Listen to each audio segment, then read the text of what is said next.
we continue our analysis of the US-Iran war. And in this war, there are three major questions that will determine the outcome of this war, as well as the world afterwards. Okay, and these three questions are, number one, will the US launch a ground invasion? So right now, the United States and Israel are primarily focused on an air war, striking Iran from a distance. In the past, we would call this siege warfare. And as long as it remains an air war, the United States can choose to de-escalate and withdraw from the Middle East. They would lose this war, but the loss would not be catastrophic.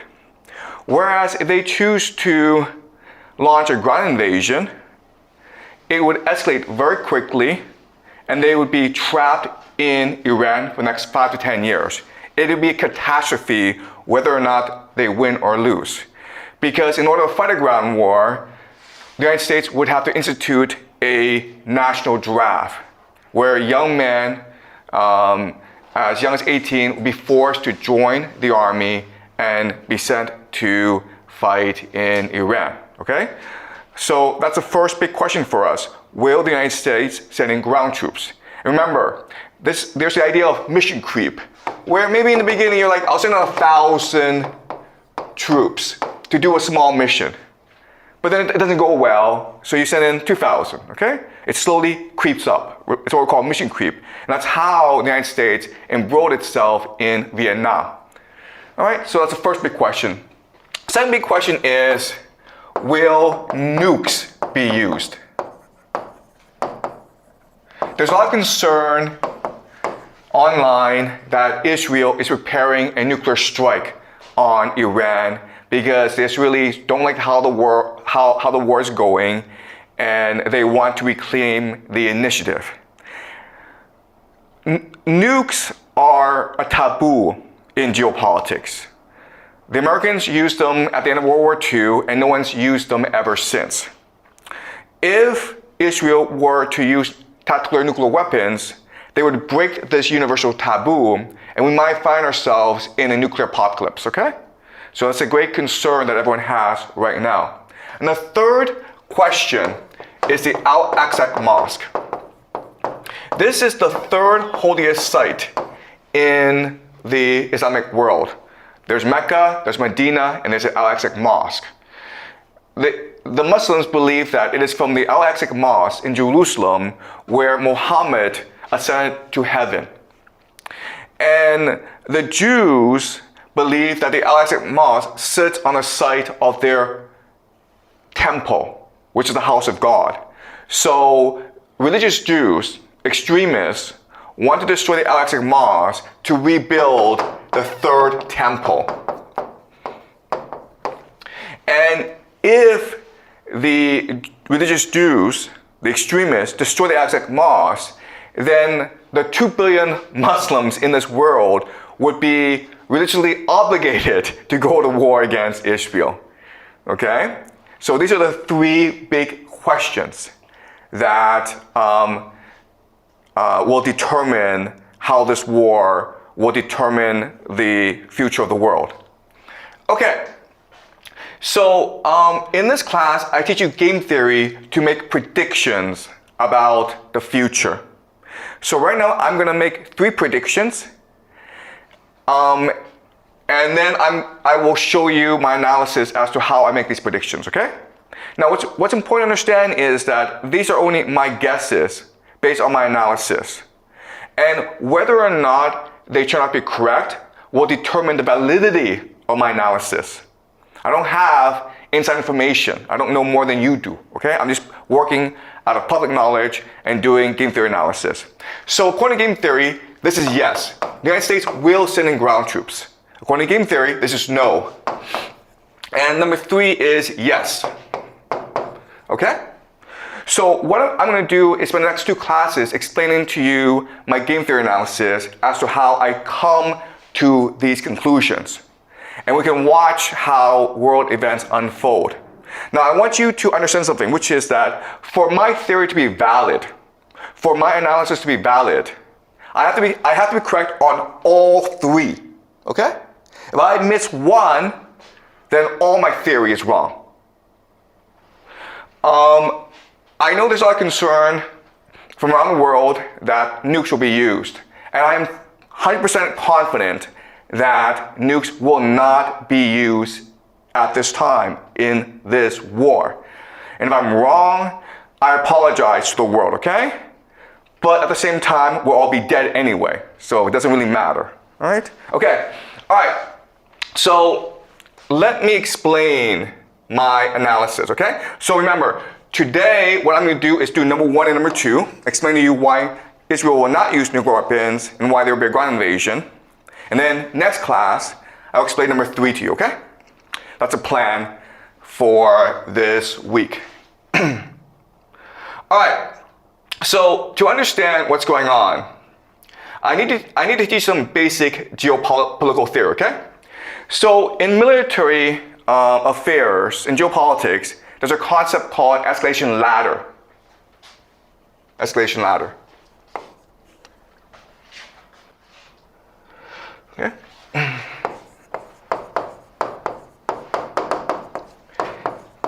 And the dominant theory is that whoever has escalation dominance has the most advantage. Okay, so what this means is, let's just say you and I get in a fight, okay? I have a knife, you have a gun. Well, a gun is more dominant than a knife. Therefore, you have a greater advantage over me, and therefore you should win, in theory, okay? And applied to this war in the Middle East, Israel and the United States have escalation dominance because they have nuclear weapons, and Iran doesn't. Therefore, the United States and Israel have a huge advantage over Iran, okay? But what I will show you today is that this theory is incorrect. It actually doesn't work that way, right? So let's start off with a very simple example. Let's just say that two people get into a fight, okay? A and B. And how the escalation ladder will work is that maybe A and B run into each other, okay? And then A says, hey man, say sorry. And then B is like, it's not my fault, you say sorry, okay? So there's a conflict, and it's usually a very small conflict. No one knows why, and no one knows who's at fault, okay? So they start cursing each other, okay? So the first step is a conflict. Second step is they start cursing each other, right? Screw you, screw you. And then they might start pushing each other, right? Push, push. And then they hit each other, okay? Punch, punch. And then they start the fight. And then one pulls out a knife and the other pulls out a gun. All right? And then B shoots dead. A, fight over, right? Okay. So there are certain things that we need to keep in mind about this example. First of all, the fight is not contained in itself, okay? You cannot perceive this game as just one between A and B, who's physically stronger. There are other players involved as well. Okay, so for example, there are spectators or friends. There's a crowd watching you, okay? This is important because there's also the police, right? Eventually the police will come, the government, and they'll ask people, hey, what happened, man? Whose fault was it, right? And also, for people who are religious, there's also God, right? If you die, you have to go up to God, heaven, and God's gonna ask you, hey man, how did you die? So you have to explain how you died, all right? So in other words, in this escalation ladder, there's 3 factors that you have to consider that drive people up this escalation ladder. These 3 factors are, of course, emotions. Second is power. And the third is reason or logic. Okay? And what drives people up is adrenaline. In other words, it is impossible to skip the escalation ladder, right? You don't go from like, hey, screw you, to like the guy pulling out a gun and shooting you, okay? You have to go step by step by step because adrenaline is rushing in your system. And this adrenaline, it's making you more angry, but it's also making you stronger and more resolved. And it's also telling you how to fight this battle, okay? And the thing to remember about this is really important, is that it's not about how fast you climb up the escalation ladder, okay? If you get too angry and you overreact, then you are at fault, right? What you want to do is climb it up strategically, and that means you have to remain calm and controlled. Because if you remain calm and controlled, you have 3 advantages over your opponent. The first is focus, second is clarity, and the third is focus, you're clear, and resolve, okay? Sorry, resolve. Okay? What this means is that you know what you're doing, you have a strategy, you're clear about how to achieve your strategy and your goal, and you are determined to achieve it, okay? But in order to have all 3, you have to remain calm, and therefore you need to control yourself as you climb up this escalation ladder.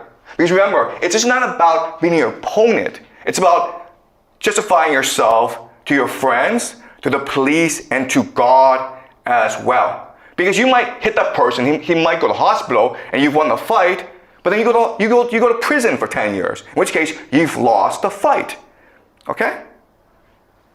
All right? So the main idea I want you to remember is this, and this is the law of escalation.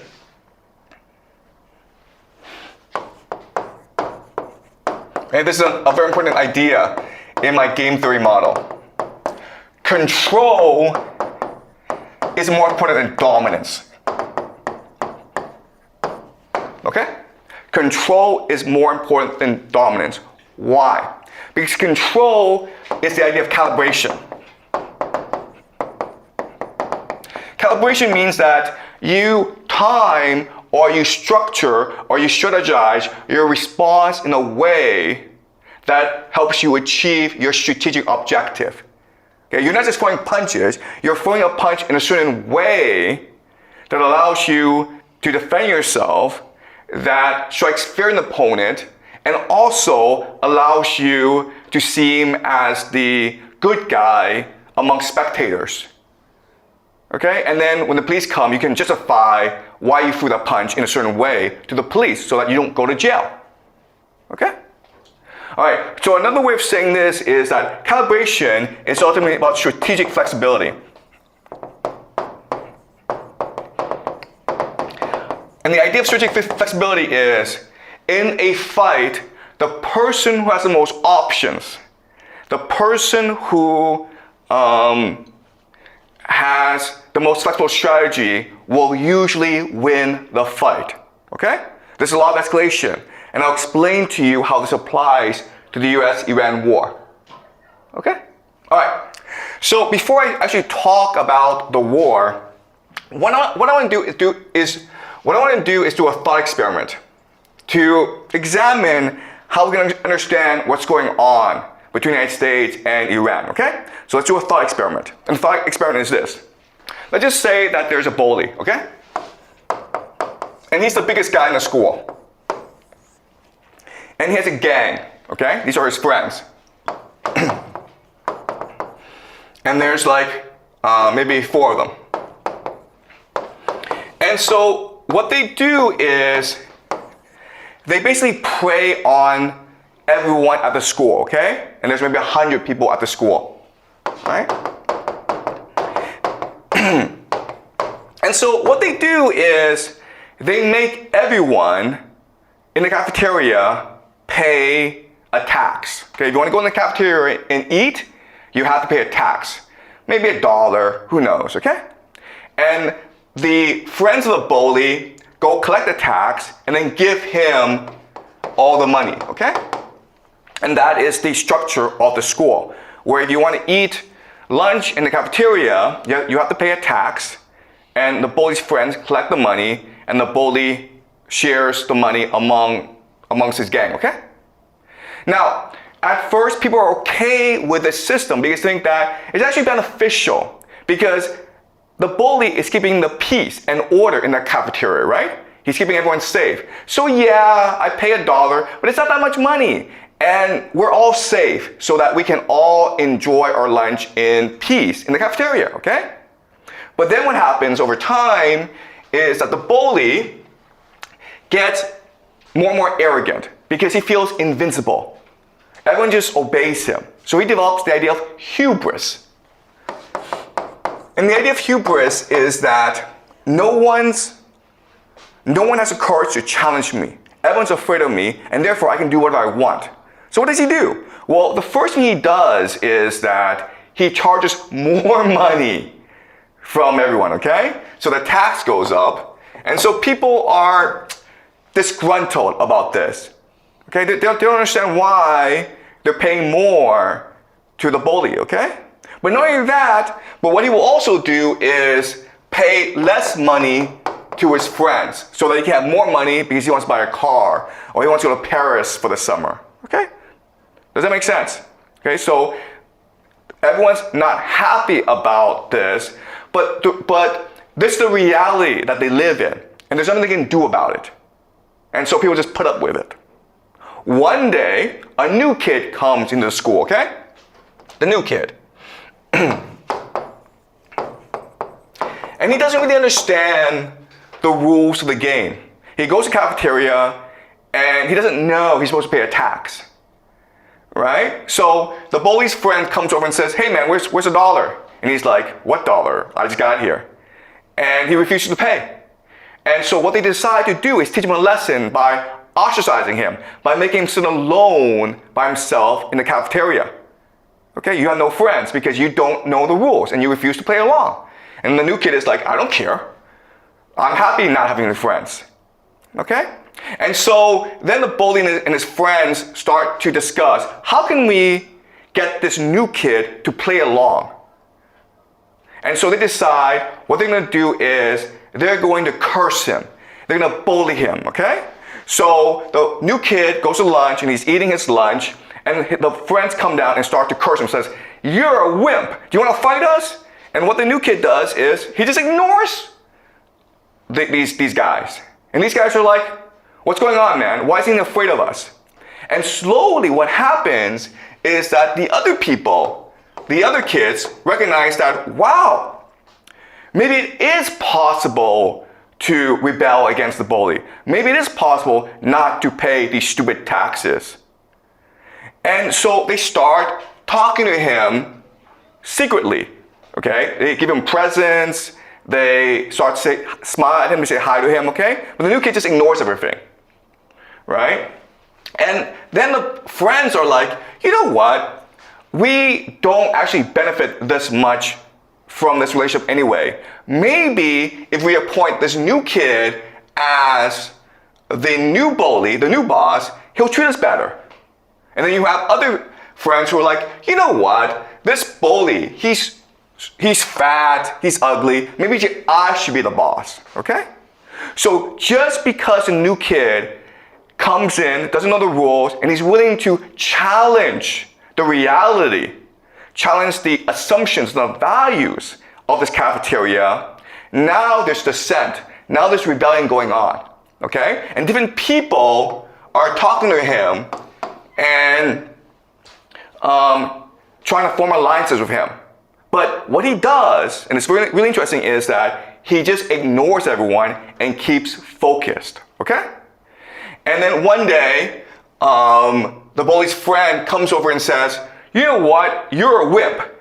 And the new kid finally says, I'm not afraid of you, okay? And then this friend goes back and tells his boss, hey, this new kid said, he's not afraid of you, man. What are you going to do about it? And the bully gets really angry and says, I'm going to go punch his face, okay? So the bully goes in front of the new kid and says, if you don't apologize, I'm going to punch you in the face. And the new kid's like, what did I do wrong? What should I apologize for? And the bully's kind of confused, so he goes away, comes out next day and says, you apologize now, man! And the kid's like, okay. For what? Tell me to apologize for what? And this goes on for a long time, okay? And then eventually, the bully gets so pissed off that he punches the new kid in the face, okay? So he started it. The new kid, he's hurt, but he decides to punch the bully back in the face, okay? And the bully's stronger, so he beats the bully up. So he beats up the new kid. But what's happened now is that everyone in the school has seen that the bully is not that strong. Everyone's seen that the bully is actually pretty weak. And so they recognize that, hey, if we stand alongside the new kid, we can beat the bully. All right? And eventually what happens is the bully is defeated. Does that make sense to you guys? All right, so certain things to understand is that, yes, the bully has escalation dominance because he's stronger and he's the biggest kid in the school. He can beat up everyone. But what wins the fight is control. What wins the fight is calibration, strategic flexibility. The fact that the new kid has many different options and he's picking the option that is most strategically advantageous to him. Okay? Now, and what you will notice from this example is the bully doesn't have that many options, actually, because he needs to maintain the idea of face or credibility, right?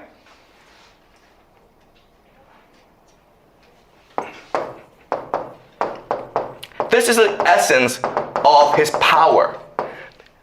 His power lies in the fact that if you do not listen to him, if you do not obey him, he will come and beat the crap out of you. Right? That's credibility. And he doesn't but the moment that you show that it's actually not that big of a deal to be punched by him, he's not that strong, then he loses all credibility. Okay? Which means that he either retreats or he's forced to strike harder, to kill you. Okay? To maintain his credibility.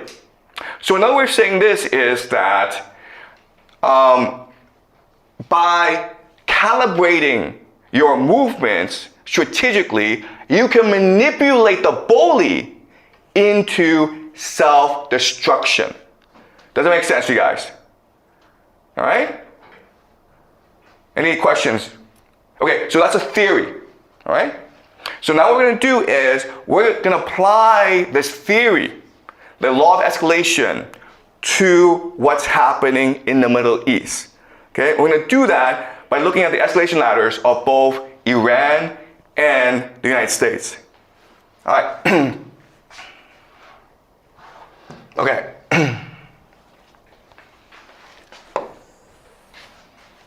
This is the US. This is Iran. Okay. So let's look at their escalation ladder. So the first thing the United States does, of course, is something called decapitation. What is decapitation? Decapitation is like, I just kill your leaders, you don't have any more leaders, and therefore you don't know what to do, and therefore you surrender, okay? That's the first thing the US did. It didn't work. So now what the United States is doing is attacking military targets, air defense, and military bases, okay? That's the second step. And the idea is that you beat the crap out of the military so they surrender. But that didn't work either, okay? So then what you do next, of course, is economic embargo, where you basically prevent Iran from trading with the world, right? Prevent Iran from selling oil to China, basically, by blockading the seas. And the idea here is that if the government doesn't have any money to pay its soldiers will just not fight, okay? But that's not working either. So then what you do, of course, is you attack civilian infrastructure, okay? Which is primarily water and oil. So you may have seen the news that the Israelis attacked an oil depot in Tehran. And now if you look at pictures of Tehran, it's all black, okay? And this is a war crime, or this goes against international law because you're attacking civilians. But that's what you do when you feel as though you need to apply more pressure to win this war, okay? And so you can keep on escalating. And then what you do is that now that you've attacked the civilians and they still refuse to surrender, what you do now is you use secret weapons. Secret weapons might be advanced missiles that no one's ever seen before, okay? And the point of these secret weapons is to scare the crap out of people and say, you see how dominant we are, okay? If that doesn't work, then what you do next is use biological and chemical weapons, okay? Biochemical weapons. Doesn't work either? Then, guys, nuclear weapons. All right? So what's really important for us to understand is that you must follow this escalation ladder if you are to use nuclear weapons. And the reality is that, first of all, we have not seen secret weapons. We have not seen biochemical weapons, and therefore nuclear weapons comes later, okay? Unless I see biochemical weapons being used, I refuse to believe that nuclear weapons is on the table, okay? All right, so I think we are here, which is the beginning of attacks on civilian infrastructure. But already we're seeing arguments in the American political system against the use of weapons against civilians, okay? The reason why is that if you do this, okay, if you destroy civilian infrastructure, you unite the people behind the government. Because the idea is that you use airstrikes to split apart the government and the people, and you want the people to overthrow the government for you, okay? That's the idea here. So we are at this stage, meaning that we have a long way to go before we hit nuclear weapons, okay? All right, so now let's look at the Iranian escalation ladder. So what's happening is that in the beginning, Iran does two major things, okay? The first is attack military targets, okay? And what they're basically targeting are US radar systems and air defenses. Because once these two things go, then Iran can attack whatever it wants, okay? It's also close to Strait of Hormuz.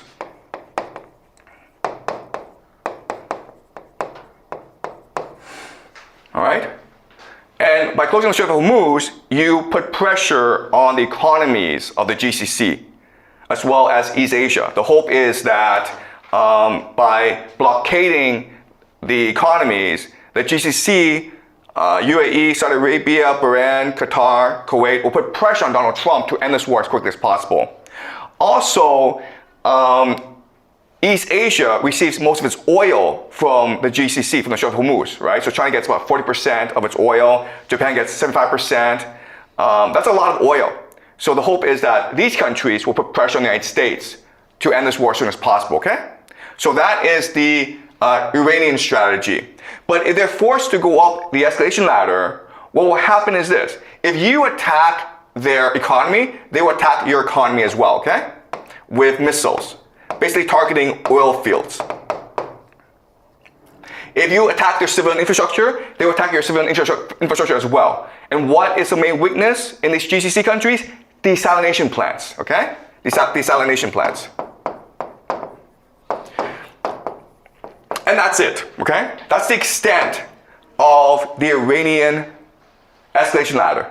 Because it doesn't have nuclear weapons. It doesn't have biochemical weapons. Okay? It doesn't have intercontinental missiles that it can target the United States with. So as you can see, the US and Israel have escalation dominance because they can go way up higher in the escalation ladder than Iran. But that's the wrong way to understand this, okay? Because if you look at their strategies, Iran has much more flexibility, much more calibration than the United States, okay? When the United States attacks you, it's pretty blunt. But look, if I close out the Strait of Hormuz, I can be strategic in how I close the Strait of Hormuz. For example, if you're a Chinese ship, I'll let you pass. For example, if you are a GCC nation and you want to bribe me, if you want to pay me a tax, I'll let you pass as well. If you're a GCC nation and you're like, you know what, forget the United States, I want to be a friend of Iran, I'll let you pass as well. You understand? So by closing on the Strait of Hormuz, it creates a calibration strategy. It allows Iran to selectively and strategically apply pressure to the friends of the United States so that they become the friends of Iran, okay? Same thing with these drone strikes against oil fields and military targets, right? If you attack me, I attack you with drones. But if you don't attack me, then I don't attack you, okay? So in other words, okay, this is a really important idea. The US and Iran have different military decision trees. Okay? All right? So let me explain how. Because the United States and Israel, they're just attacking Iran. Okay? And they attack with air power, so that's very blunt. Right? Okay? So you go from one step to the next, to the next, to the next. Okay? This is the classic escalation ladder. Iran is not like this. Their decision tree is different. Okay? Because their strategy is to force the United States to admit defeat and retreat from the GCC.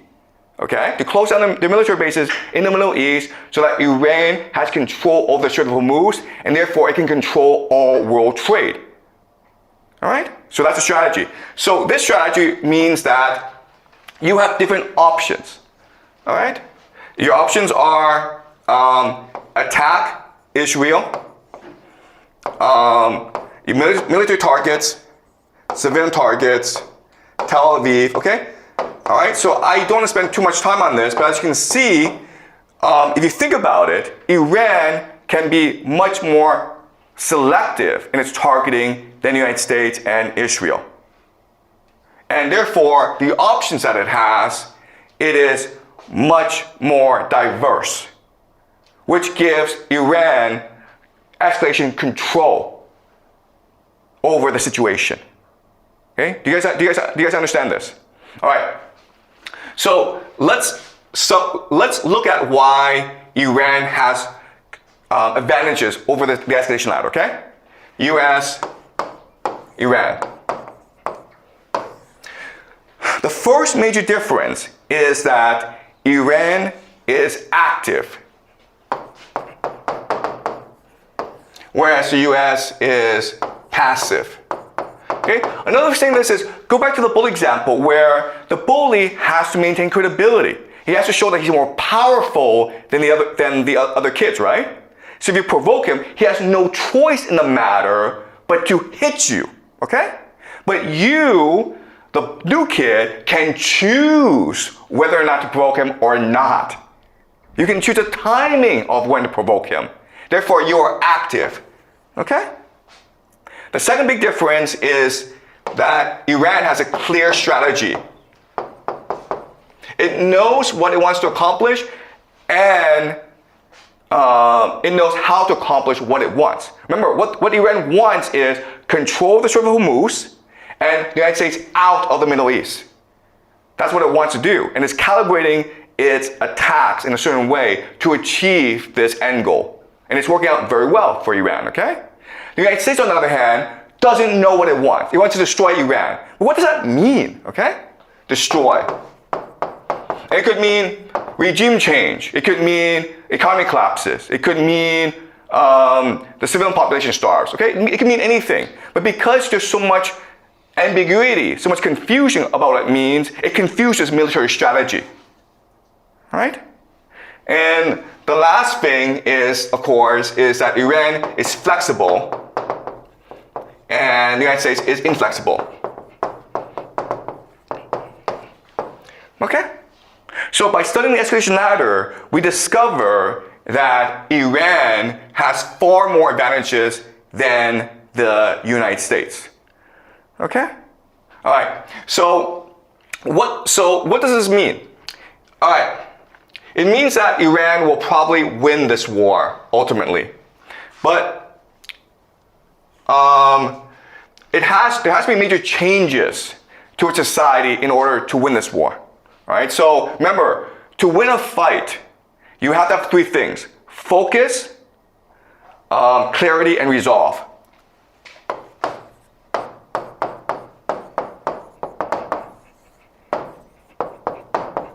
All right?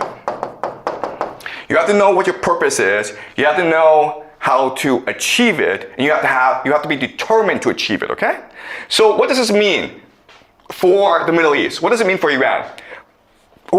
First thing is focus means unity, meaning that you have to unite your population, which means basically crushing all dissent. We can't argue anymore. We have to unify for a purpose, okay? The second thing, clarity, is to censor people. Censorship. And we're already seeing that in Israel, where you're not allowed to film military strikes, okay? If a drone comes and attacks Tel Aviv in Israel, you cannot film that and put on social media, okay? The government will come and arrest you. Same thing in Dubai.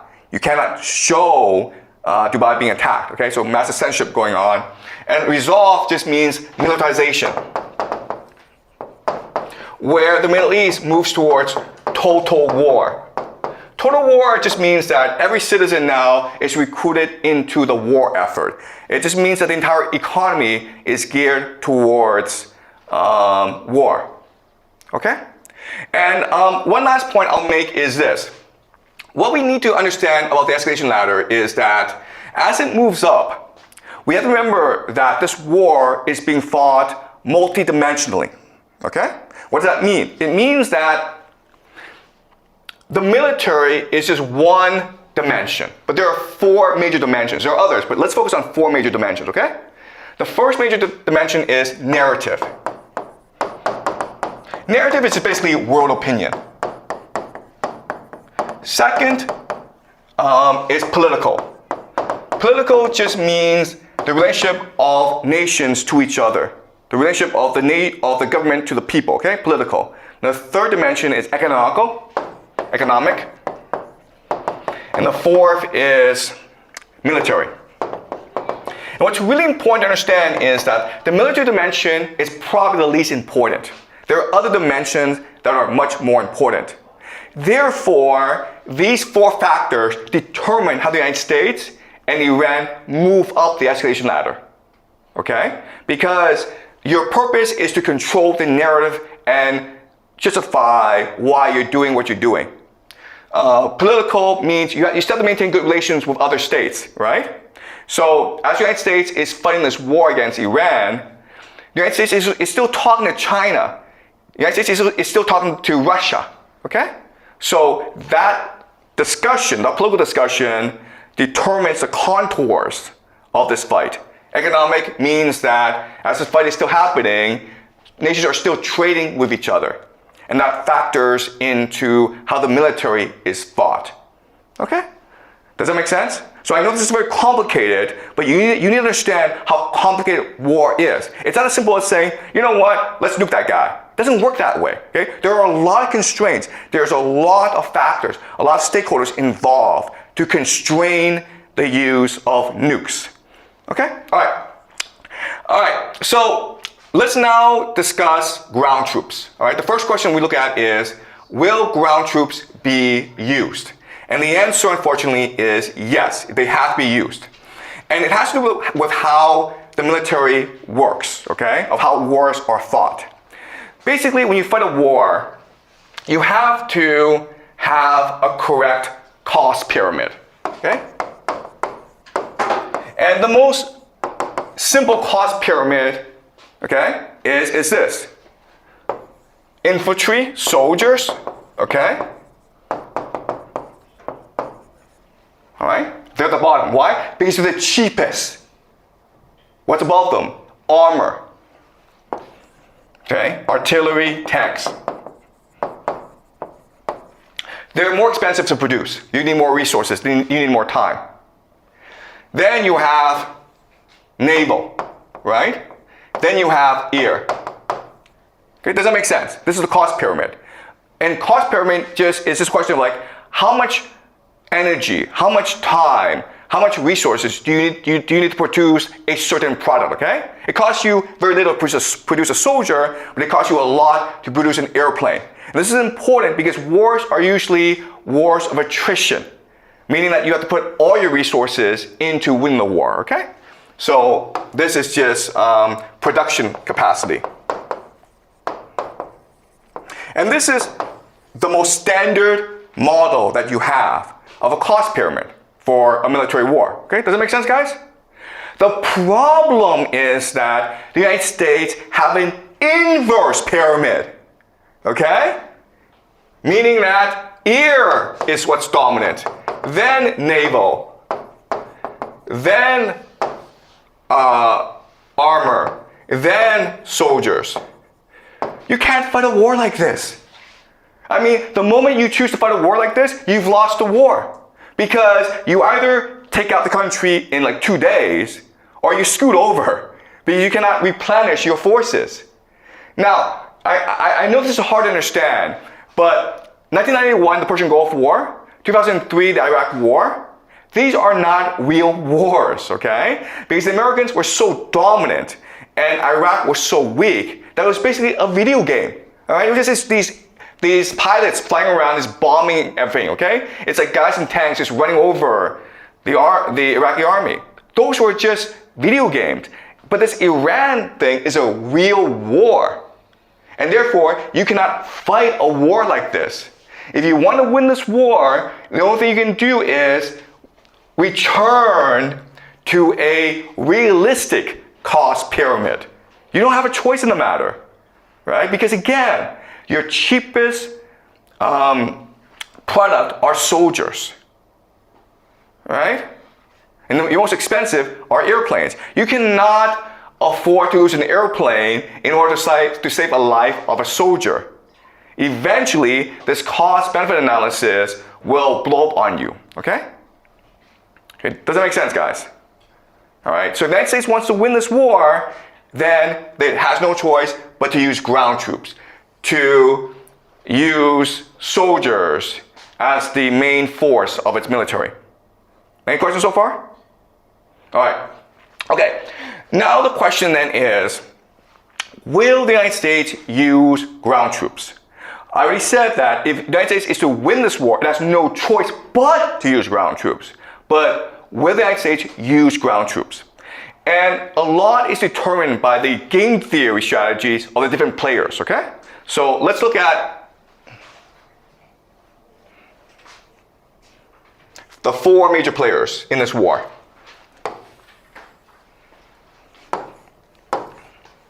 You have US, you have Israel, you have Saudi Arabia, and you have Iran. Okay? All right? So, the United States and Iran, they're pretty easy to understand. What the United States wants to do is destroy Iran.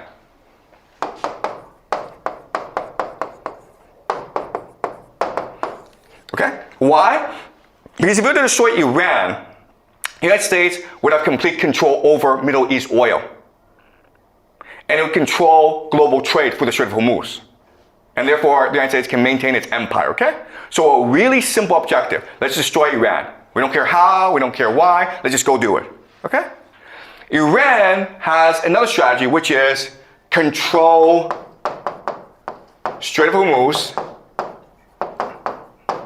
and destroy CENTCOM. CENTCOM is basically the American military in the Middle East, called Central Command, okay? So those are 2 major military objectives of Iran. And we can understand why. Because if CENTCOM is destroyed, Iran has complete control over the Middle East. Now, Dubai, now Oman, Bahrain, Kuwait have to pay taxes to Iran. Now Iran, the new kid, is now the bully of the Middle East, right? Now it's a hegemon. That is the political objective of this war. Okay? Israel is a bit more complicated. All right? For Israel, oh, sorry. One other thing is humble Israel.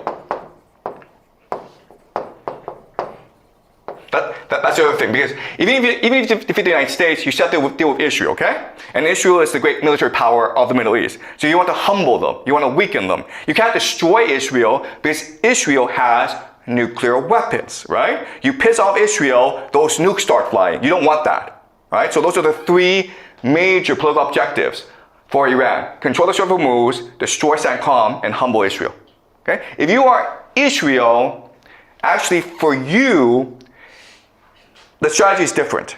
What you want to do is this. You want to destroy CENTCOM and destroy Iran. Okay? Those are your objectives. Why? Because if you destroy both the United States and you destroy Iran, then you are the sole hegemon in the Middle East, okay? Also destroy the GCC. Destroy Saudi Arabia as well. Why? Because once Saudi Arabia is destroyed, all its resources belong to you, okay? And this creates something called the Greater Israel Project, which is what we will discuss next class. But as you can see, that's really important, is that even though the United States and Israel are allies, their ultimate strategy is different. Their objectives are different. In fact, they're in conflict, okay? Then you have Saudi Arabia. What does Saudi Arabia want to do? Well, destroy Iran, because if you destroy Iran, you have complete control of the Strait of Hormuz. Then you can be a bully, okay? But you also want to destroy the US and you want to humble Israel. All right? Does that make sense? All right? So by understanding how each player perceives the game, we can now understand how they will go about their strategy, right? So the United States just wants to destroy Iran. But as you can see, Israel, Saudi Arabia, and Iran all want to destroy the United States. And how do you do that? You do that by forcing the United States into a long ground war, right? Therefore, if you're Israel, you don't want to use nukes.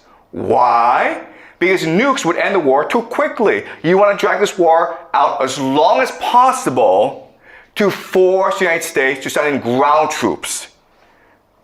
And then you're like, well, why doesn't the United States use nuclear weapons? And the answer is already told you, the escalation ladder. It needs to justify itself to the people, okay? When you do anything, all right, when you do anything,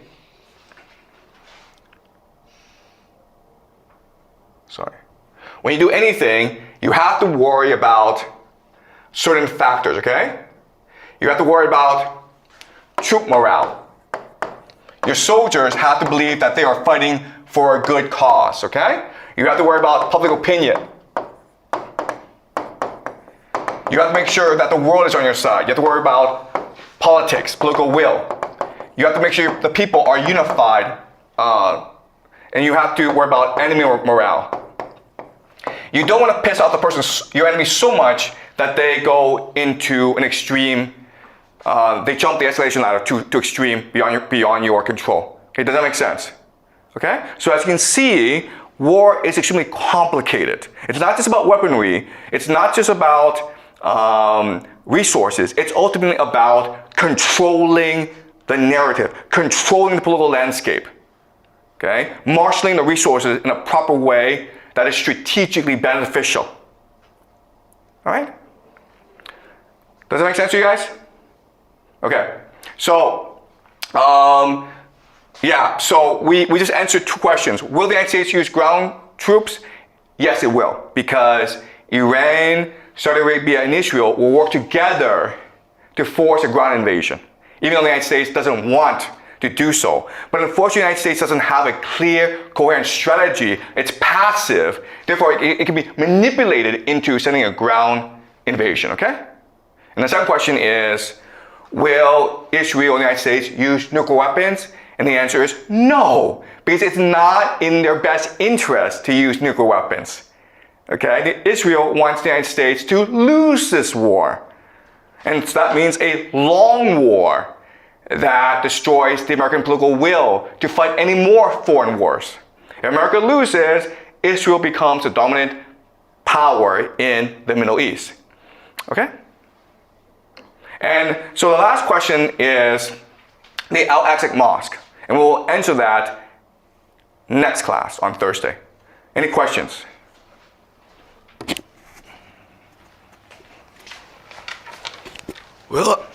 Will Americans take over Iran like what they did to Venezuela?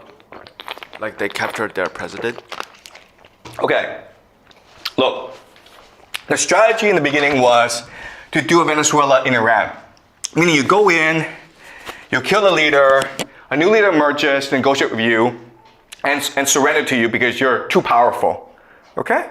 But Venezuela and Iran are two very different countries. The Venezuelan elite is very pro-American, meaning that their wealth, their children, their family is stored in America. Therefore, the Venezuelan elite have a vested interest in negotiating a deal with America to protect their own interests. But for 40 plus years, America has sanctioned the Iranian elite, and Iran has become poor and angry and disgruntled because of that. Therefore, they lose nothing by fighting you, okay? So even though you've killed the supreme leader, and you've killed many of their leaders in fact, the elite themselves are unified in opposing you. Okay, does that make sense? Okay, any more questions? Yep. Alan? So, I in fact have a question about the motivation of U.S. to involve in this war. Like as you said, that U.S. want to control all the oil, so like they must destroy Iran.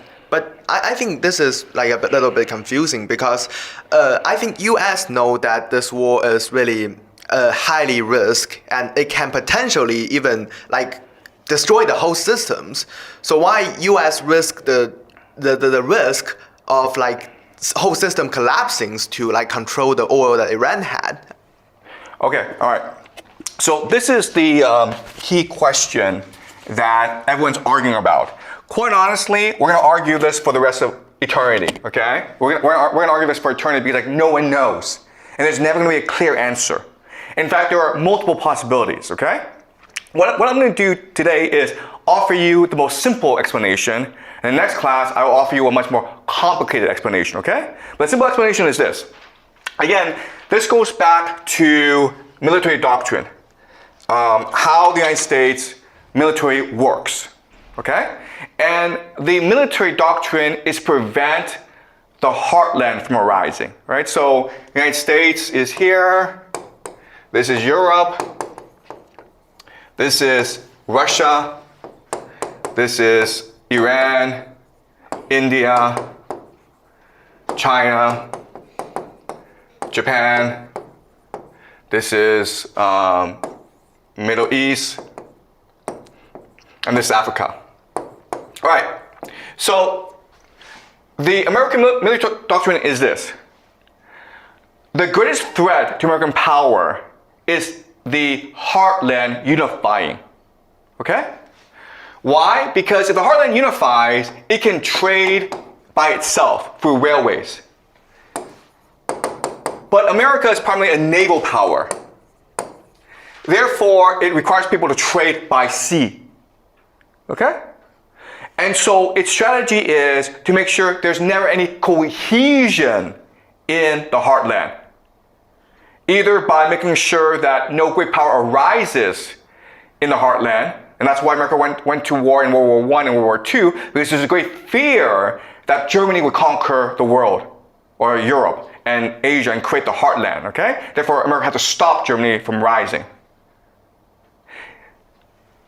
So you either make sure no great power arises, or you create so much conflict that they're always fighting each other. And that used to work before, okay? Now, there's a problem. The problem is the BRICS nations. Russia, Iran, and China are coming together. And if they come together, guys, that's a major piece of the heartland. And everyone else, Europe, Middle East, Africa, India would probably follow, okay? Because this is easier to trade in the heartland than it is trade with America, especially with the US dollar declining, right? So, in other words, the United States has no choice but to fight this war because that's their entire strategy to maintain hegemony in the world, to prevent the heartland from unifying. All right? Does that make sense? Because like once you destroy Iran, the heartland fractures. There's no way that they can now trade together anymore. They're still reliant on American maritime routes, okay? America maintains is still the hegemon because it controls world trade.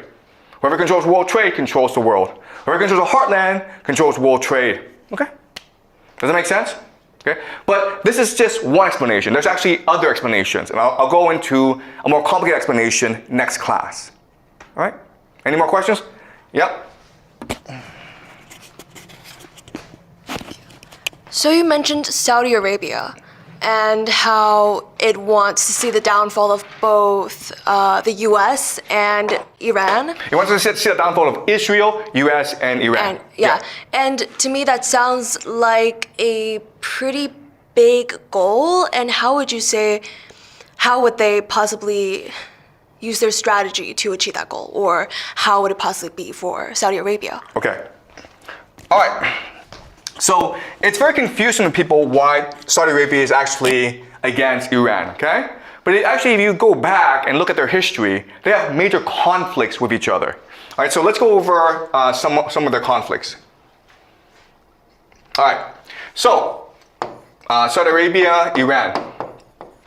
The first major conflict is that Iran is a theocracy and Saudi Arabia is a monarchy.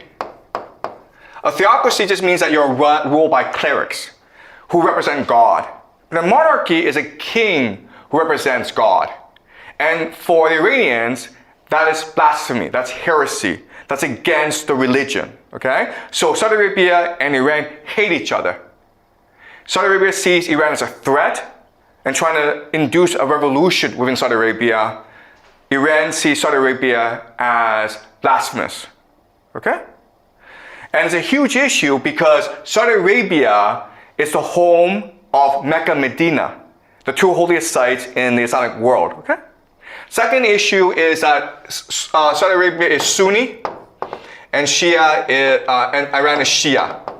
So these are two different sects of the same religion, but it's like Protestants and Catholics. They just hate each other, okay? Okay, and the last thing is that Iran is anti-US and Saudi Arabia is pro-US. What this means is that Saudi Arabia has military bases, American military bases, inside of the Holy Land. And for the Iranians, that is the worst crime, right? Because it's infidels who are protecting the Holy Land. Infidels are not allowed in the Holy Land, right? If you're not a Muslim, you're not allowed to go to Mecca, all right? All right, so Saudi Arabia and Iran hate each other. Saudi Arabia has a huge problem in that it is an oil economy. Most of its GDP comes from oil exports. And for the longest time, it was trying to build a knowledge economy. It was trying to build tourism. It was trying to promote games, okay? Does not work.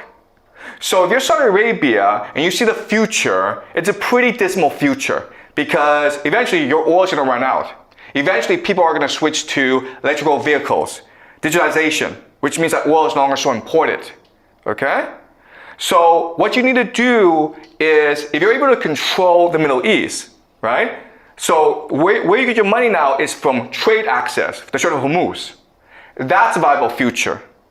If you just sit back and wait, eventually your nation's gonna run out of oil and therefore it's going to cease to exist. Okay, so Saudi Arabia needs to act now. And the way that it wants to act is it wants to create a conflict between the United States, Israel, and Iran where they destroy each other. And once they destroy each other, Saudi Arabia can come up on top. Now, Israel cannot be destroyed because Israel has nuclear weapons. But the goal is to negotiate a peace with Israel after the war is over. Right? Does that make sense? To split the Middle East between Israel and Saudi Arabia. But will Israel agree to this deal? Probably not. But according to game theory, Saudi Arabia has no choice in this matter because it is so far behind everyone else. Okay? It can only hope that this chaos leads to new possibilities. Because given the structure of the game so far, it does not have a very good future. Okay, does that make sense? All right, any more questions, guys? All right, okay, great questions. So please continue to follow the war, okay? So you have to follow the war and understand what's going on. And in this class, what I'm doing is I'm providing you the game theory analysis for you to understand what's happening and why it's happening and where this war is going, okay? And again, the 3 big predictions I make, and we'll know in the next year or two if these three things happen or not, is the United States will send in ground troops. It has no choice in the matter if it wants to win this war or continue this war. There will be no nuclear weapons being used. Again, I will apologize to the world if nuclear weapons are used, okay? The third is that the Al-Aqsa Mosque will be destroyed at some point. And it's something that I will talk about next class.